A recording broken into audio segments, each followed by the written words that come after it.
I'm Mehdi Hasan. I'm a journalist. I'm the editor of Zeteo. And today I'm surrounded by 20 far-right conservatives. What's going on, you guys? Today we have Mehdi Hasan debating what Sam Seder calls 20 mini Hitlers. I don't believe that that's an over-exaggeration. These new right-wingers are the scum of the earth. Let's get into it. And I knew this was coming a little bit. I had talked to Mehdi Hasan about it after my Jubilee. He was like, should I do it? They've been asking me to do it. I'm like, yeah, do it. My family lineage is set. This is going to be extraordinary. I mean, a bloodbath. And I have not seen the anything other than this clip, but it looks like it's going to be a bloodbath. Here is Mehdi Hasan. This dropped yesterday, a promo for his Jubilee appearance. My family lineage is settlers from the 1500s. So You don't look very Native American to me. I am Native American. Whites are Native Americans. What are you talking about? You're not. What are you talking about? You're a little bit more than a far-right Republican. Hey, what can I say? I think you can say I'm a fascist. Yeah, I am. Listen to me. I am an immigrant. I'm speaking from personal experience. Get the hell out. I don't even like... I should get the hell out. Yes. Why? I don't want you here. My first claim is Donald Trump is pro-crime and pro-criminal. Donald Trump is defying the Constitution. Immigrants, overall, are good for America. Donald Trump's plan for Gaza is ethnic cleansing. I'm Mehdi Hasan. I'm a journalist. I'm the editor of Zeteo. And today I'm surrounded by 20 far-right conservatives. Oh, they brought back the white culture girl. The white nationalist girl, yeah. Yeah, it looks like they stocked all. Now, what's going to be fascinating is to see the reaction of like, well, you got bad fascists in there. There are smarter fascists. Or if people are going to be like, these people are extremists. We have no policies that are like this, except for, you know, the one that Stephen Miller, the chief aide to Donald Trump, is espousing. It's going to be interesting to see how they deal with this. And what Sam Seder's referring to, I think her name is Sarah Stock. She was on Sam Seder's episode with Jubilee, to where she was, I think that she was proudly a white nationalist. That's what she was like pronouncing to everyone. I think that that's what she was pushing onto others, you know, like saying, hey, look, I believe this. I think that this is right. You know, why don't you believe that this is right? And yeah, it's sort of insane just how much the right has fragmented, I guess you could say, because you have this white nationalist, you have people such as like Candace Owens, Kanye West now, that are sort of in this, like, it's like a post-racial fascism, as I've heard some people describe it. And then you have others who are just straight up neoconservatives. It's going into, and then you have the tech bros. Everything has sort of devolved on the right completely, as well as you have Christo-fascism, like you have Christian fascism, which Chris Hedges has a great book on. But yeah, I mean, it's insane how far the right has completely split up into all these different corners of the club, as you could put it.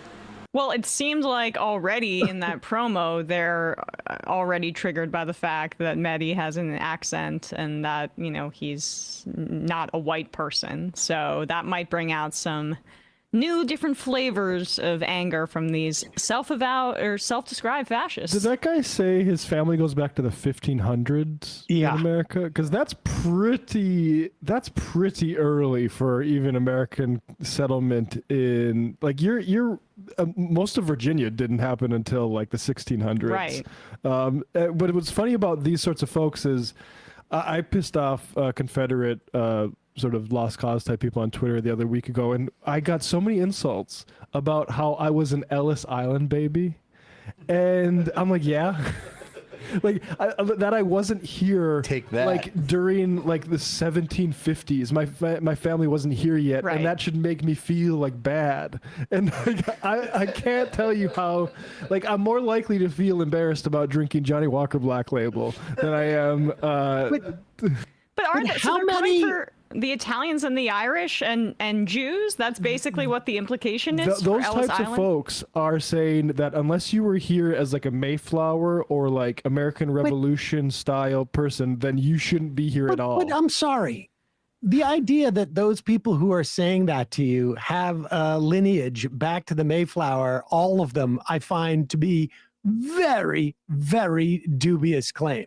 Yeah. I mean, these are all people who are just trying to be, who are trying to make some type of point about, like, I don't know. I mean, Yeah.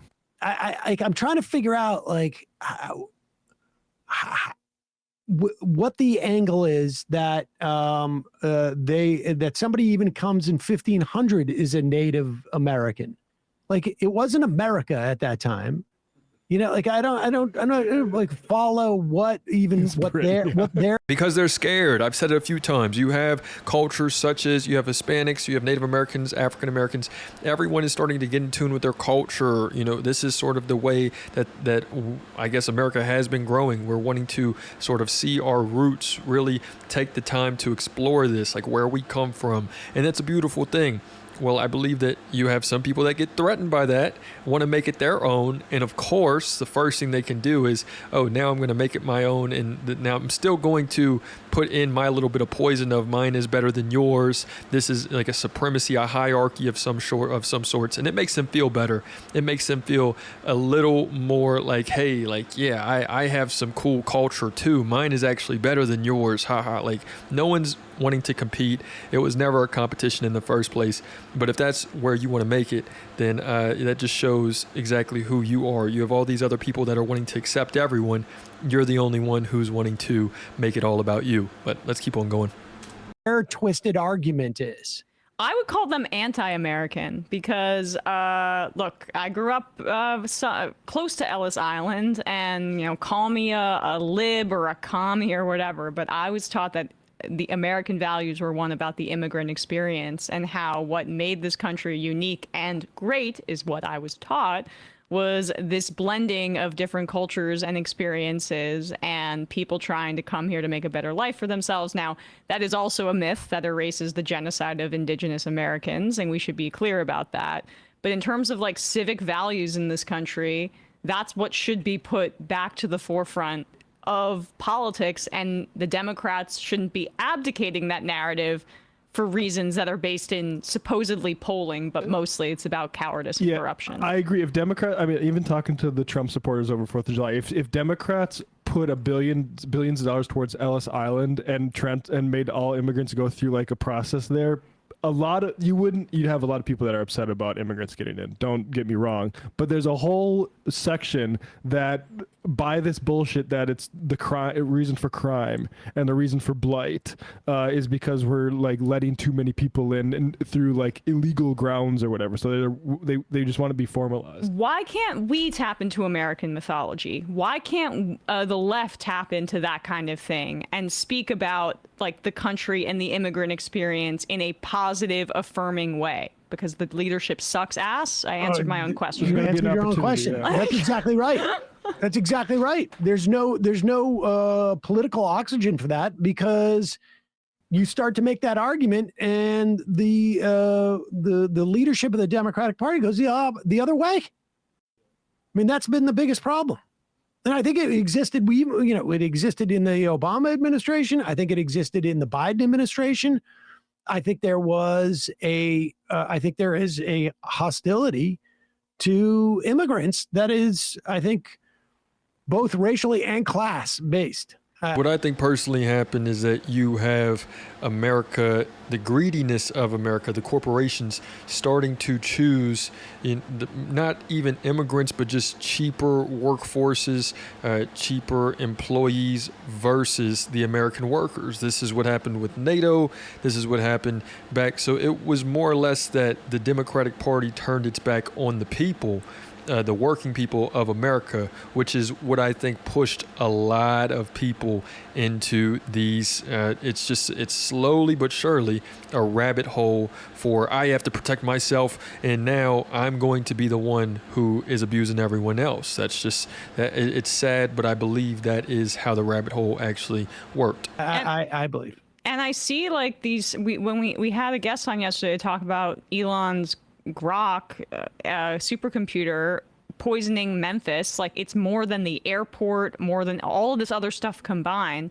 And the author of the piece cited this study that I hadn't seen before that showed that nearly 2 billion people are likely by 2070 to be in inhospitably hot, dangerous areas of the globe.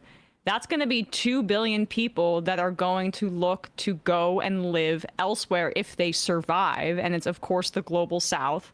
So just a reminder that while all of these different race relations, it's a lot of propaganda. It's a lot of things that are going on to, get the people divided, to make the people more divided.